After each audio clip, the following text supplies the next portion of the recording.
Okay, so I have something interesting I decided to do. I had a couple of people, I explained this to a couple of people, and they told me that it would make a good video, so I guess I'll just do it now. Anyway, basically, what I'm going to do is explain allegory. And for those people who don't know what an allegory is, it means like, something that presents itself as something, but there's like a deeper underlying meaning or story for the people with the eyes to see it and ears to hear it or whatever, right? So I'm going to use this game, Final Fantasy VII, as an example, and how it actually has the whole story of human origins built into the game. They just don't come out directly and tell you. So what I'm going to do is I'm going to go over this recap. It's like 5 minutes explaining what happened in the previous game. And I'm going to explain all like the little allegorical things and point out things. So I'm going to stop the video at points and explain. So check it out. With all that we saw, what we heard, what we felt, this planet of ours, destiny, our part in it. Best to start at the beginning, perhaps.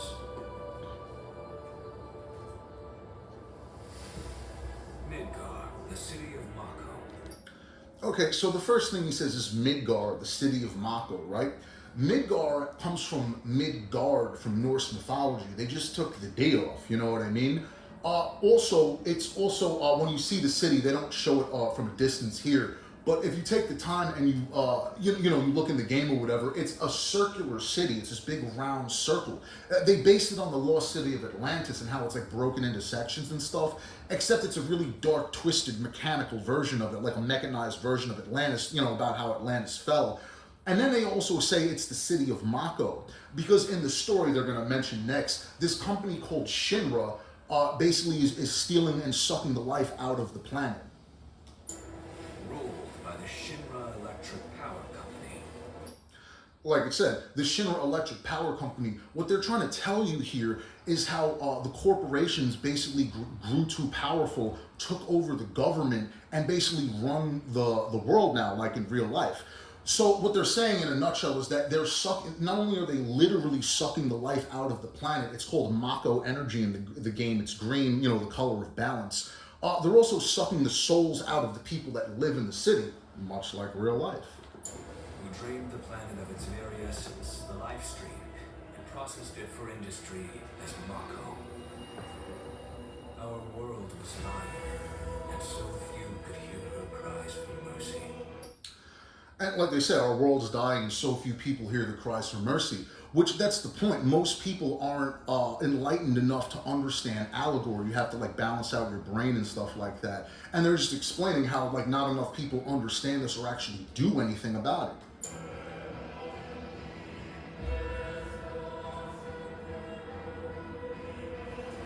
Those who could rose up in her defense.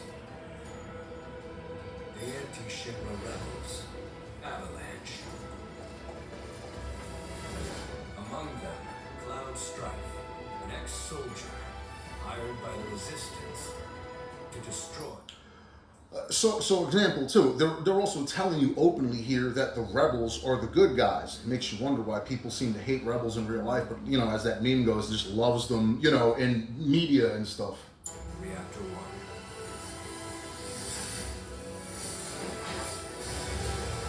In Sector 8, amidst the aftermath of the attack, Cloud met a flower seller named Aerith.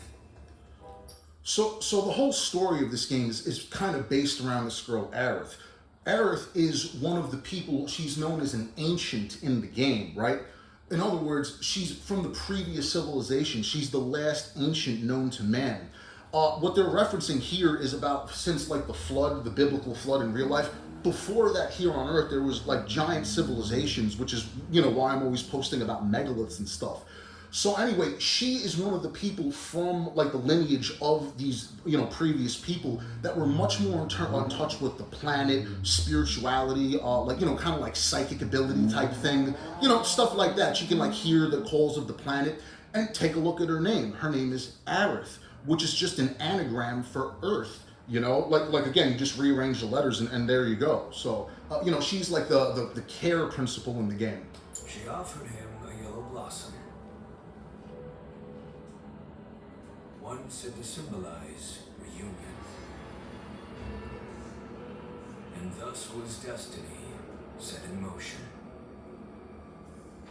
With Reactor 1 gone, Avalanche set their sights on Mako Reactor 5. Unfortunately, they were playing right into Shinra's hands. The company was able to draw the wool over the people's eyes.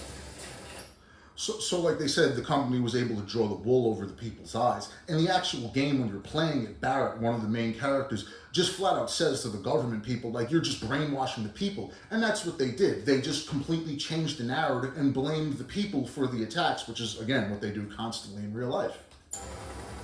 And in the end, destroyed Sector 7, killing thousands and laying the blame at Avalanche's feet. Though dear friends were lost, Avalanche had no time to grieve. So this scene here, that guy is known as one of the Turks. In this game, it's the version of the FBI. They're the government agents that, are interested, and there you have Aerith, the character, the anagram for Earth, which they're after. The reason the government is after Aerith in this game, because, like I said before, she's one of the last ancients. And they know, the people in power, they know and understand all this ancient history stuff. Again, take the time looking at Hitler. Hitler was doing exactly that. That's why he was into like Maria Orsic and UFOs and stuff. He was into the pre-civilization. Aerith had struck a deal with Shinra, who took her into custody. With her In the game, they're trying to use Aerith to find out all this ancient stuff, which again, that's why we have wars in Iraq in the middle, that used to be Eden and stuff like that, because they're trying to like wipe out the history. So again, this game is pointing out how the same type of shady people in real life know about this stuff and are actually doing it behind the scenes, and then they just write it off as fiction or it's crazy to like the masses. Shinra's obsession was within reach. A fabled promised land. For Aerith was the last of the Cetra, the ancient stewards of the planet, and only she... Yeah, like they say here, like why would the government be interested in an ancient steward of the planet unless there was some truth to what I'm saying? Guide them to paradise. To save her, the team infiltrated the Shinra building. There we go. And one of my favorite images, here you have, right there's your David and Goliath, man versus machine, one man versus the system. Right there, it's the cover of the game. The company's beating heart. It was here that I, another prisoner, joined their story. Okay, so this character's name is Red 13, right? But if you, later in the game, you find out that his real name is Nanaki, right? Okay, well, what is this character? Here you have a basically like lion-esque kind of dog character, but he speaks and thinks like a human, right? Okay, well, who were the Anunnaki? All they did was take the A off, right? So then you have the Anunnaki, basically, who allegedly did genetic splicing here in the ancient world. Those were the quote-unquote gods of mythology, like the pagan gods everybody's talking about. They were known as the Anunnaki. So here you have this character whose actual name is Nanaki. They just took the A off, who's actually a genetically spliced creature. Like, again, that's why you see all the chimeras in ancient Egypt and ancient Sumeria and stuff like that. The character like half dog, half lion, half man, half bird type of thing. Here's that. Resisted them in freeing Aerith.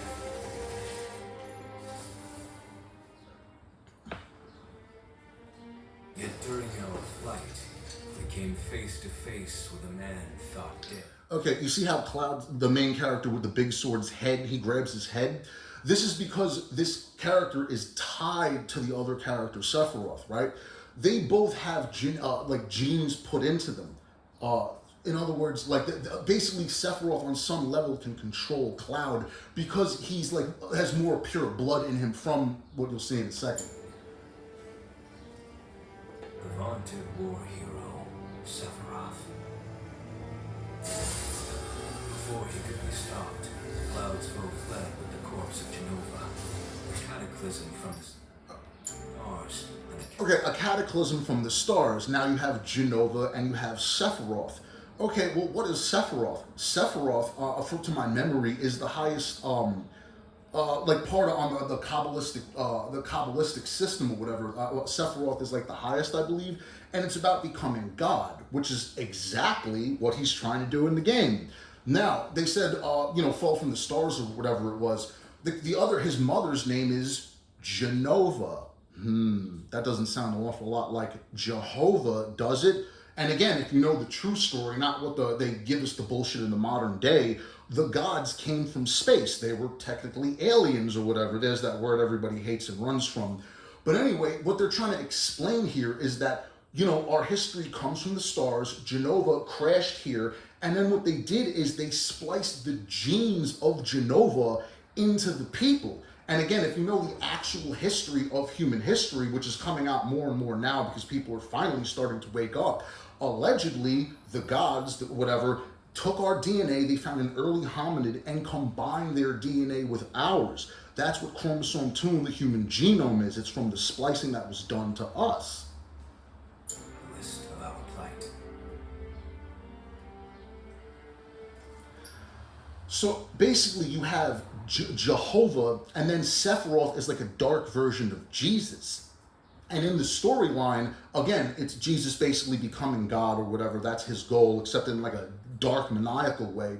And then in the game, there are actually scenes where what's called Sephiroth's able to like basically mind control Cloud, the main character, because they have this same DNA. And that's basically an allegory for explaining how religion is able to control people and make them do things that they wouldn't actually normally do because it's like imbued into them.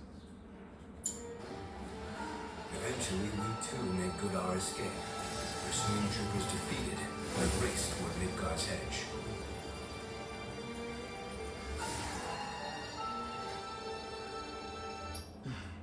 Okay, yeah, that's basically the gist of it from that short like 4 or 5 minute clip or whatever. But in other words, if you know the whole story to this game, they're trying to tell you what's actually happening in real life. They just can't come out directly and tell you because they would be censored and cut off and get in a lot of trouble and all that type of stuff.